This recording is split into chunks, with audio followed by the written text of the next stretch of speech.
मृत्यु के देवता यमराज का किसने किया था वध? जाने फिर कैसे मिला पुनर्जीवन। मृत्यु के बाद आत्मा को यमराज के समक्ष पेश होना पड़ता है। यमलोक में व्यक्ति के कर्मों के आधार पर उनकी आत्माओं को स्वर्ग या नरक में भेजा जाता है। धार्मिक शास्त्रों में यमराज को मृत्यु का देवता माना जाता है। सृष्टि से भौतिक शरीर के नष्ट हो जाने के बाद व्यक्ति की आत्माओं को यमराज के समक्ष पेश होना पड़ता है, जहां व्यक्ति के कर्मों के आधार पर उनको स्वर्ग या नरक में भेजा जाता है।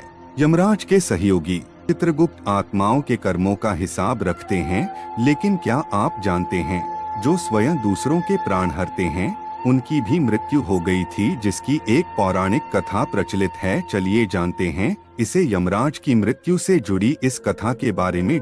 सूर्य देव के पुत्र हैं यमराज। मार्कंडेय पुराण के अनुसार भगवान विश्वकर्मा की पुत्री संज्ञा से सूर्य देव का विवाह हुआ था। तब संज्ञा ने भय से सूर्य की तरफ देखा तो सूर्य देव ने कहा कि तुम्हारा जो पुत्र होगा वह लोगों के प्राण लेने वाला होगा। इसके बाद संज्ञा ने चंचल दृष्टि से सूर्य देव की ओर देखा तो उन्होंने कहा कि तुम्हारी पुत्री चंचल होगी और चंचलता से नदी के रूप में बहेगी। इसके बाद संज्ञा के जुड़वा बच्चे हुए, जिसमें पुत्र का नाम यमराज और पुत्री का नाम यमुना पड़ा। कार्तिकेय के प्रहार से हुई थी यमराज की मृत्यु।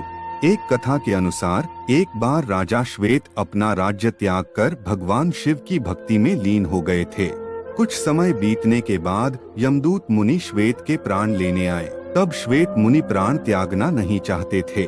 तब भगवान शिव ने अपने गण भैरव को भेजा और भैरव ने डंडे के प्रहार से यमदूतों पर हमला किया। इससे यमराज क्रोधित होकर भैंसे पर बैठकर यमदंड हाथ में लेकर वहां पहुंचे। उस समय कार्तिकेय श्वेत मुनि की रक्षा करने के लिए वहां मौजूद थे। तब कार्तिकेय ने शक्ति अस्त्र से यमराज का वध कर दिया। शिव जी ने दिया पुनः जीवन। यमराज की मृत्यु के बाद समस्त देवतागण एकत्रित हुए और भगवान शिव से यमराज को पुनः जीवित करने की प्रार्थना की। देवताओं ने कहा कि यमराज की मृत्यु से सृष्टि में संतुलन बिगड़ जाएगा। तब सूर्य देव ने भगवान शिव की कठोर तपस्या की और तपस्या से प्रसन्न होकर भगवान शिव ने नंदी से यमुना नदी का जल मंगवाया और उस जल के छींटे यमराज के मृत शरीर पर डाले, जिससे यमराज पुनर्जीवित हो गए।